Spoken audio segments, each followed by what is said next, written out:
예, 취재 기자와 좀 더 이야기 나눠보겠습니다. 이태경 기자가 어제에 이어서 오늘도 나왔습니다. 자, 이 기자 앞서 이제 임지수 기자의 리포트를 보면은 펀드에 돈을 맡겼을 뿐 관여한 적은 없다라고 이야기했었던 이게 조국 장관의 해명과는 좀 다른 부분이 있는 것 같습니다. 그렇습니다. 일단 조국 장관이 기자간담회에서 한 해명부터 들어보시죠. 예. 분명히 말씀드리는 것은 저는 물론이고 제처든 간에 이 사모펀드의 구성이건 운영이건 뭐 등등의 과정에서 알 수가 없었습니다. 따라서 관여도 하지 않았습니다. 예. 하지만 저희가 취재를 해보니까 조 장관의 해명과는 달리 부인 정경심 씨는 사모펀드에 단순히 투자한 게 아니라 코링크 PE 설립부터 동생 정모 씨의 지분 투자까지 사실상 모든 과정에 개입한 것으로 드러났습니다. 예. 자, 어제 또 저희가 보도해드렸던 내용은 이제 정경심 씨의 동생 정모 씨가 코링크 관련해서 여러 가지 이제 거래를 했는데 그 과정이 좀 수상한 부분이 있었다라는 내용이었었잖아요. 그렇습니다. 그런데 오늘은 이제 오늘 보도에서는 그 거래 뒤에 정경심 씨가 있었다 이런 의혹 제기인 건가요? 네, 지금까지 정경심 씨와 그 동생 가족이 코링크 PE에 투자한 돈은 총 24억 원인데요. 이를 통해 4개 회사를 사실상 지배했다고 볼 수 있습니다. 이 자금은 3년여에 걸쳐서 여러 차례 나눠서 들어갔습니다. 우선 2015년에서 2016년 조범동 씨의 부인 계좌로 5억 원을 넣었는데 이는 코링크 PE 설립 자금으로 쓰였습니다. 예. 그렇기 때문에 이제 정경심 씨가 해당 펀드 운용사 이 코링크의 실제 설립자가 아니냐 이런 의심을 받고 있는 대목인 거잖아요. 예. 그런데 이제 정경심 씨의 동생이 5억 원을 또 투자를 했는데 오늘 취재한 내용을 보면은 여기에도 이제 정경심 씨가 깊이 개입을 했다는 거죠. 맞습니다. 2017년 3월에 정경심 씨의 동생이 코링크 주식 5억 원어치를 액면가보다 200배 비싸게 주고 샀습니다. 이때 3억 원은 정경심 씨가 동생 계좌로 보내준 돈인데요. 나머지 2억 원은 정경심 씨와 동생이 공동으로 상속받은 재산을 담보로 대출한 돈입니다.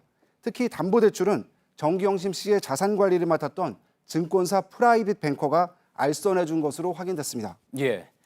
자, 그리고 앞서 저희가 리포트해 드린 내용으로 봤을 때 또 하나 눈여겨볼 대목은 이제 정경심 씨 남매가 함께 이제 코링크 사무실을 찾아가서 2017년 3월이라고 했었죠. 이 조 장관의 오촌 조카인 조범동 씨와 직접 투자 약정서를 작성했다는 그런 부분입니다. 이 부분 역시 지금까지 조 장관 측의 해명과는 좀 다른 부분이 있는 거죠. 그렇습니다. 조 장관은 조범동 씨가 어떤 역할을 했는지 모른다고 해명했는데요. 직접 들어보시죠. 예. 저희가 정보가 좀 부족하고 무지한 투자자라는 점 말씀드리겠습니다. 근데 실제 그 오촌 조카가 어떤 역할을 했는지는 저도 알지 못합니다. 예. 이런 해명과는 달리 실제로는 정경심 씨가 운용사 설립 때부터 조범동 씨와 자금 거래를 했던 정황이 이미 보도됐는데요. 그리고 추가 투자 당시에도 조 씨와 함께 계약을 맺었던 것으로 파악됐습니다. 결국 조 씨가 직접 펀드 운용에 개입했는지 몰랐다는 부분에 대해선 조 장관 측의 추가 해명이 필요해 보입니다. 예.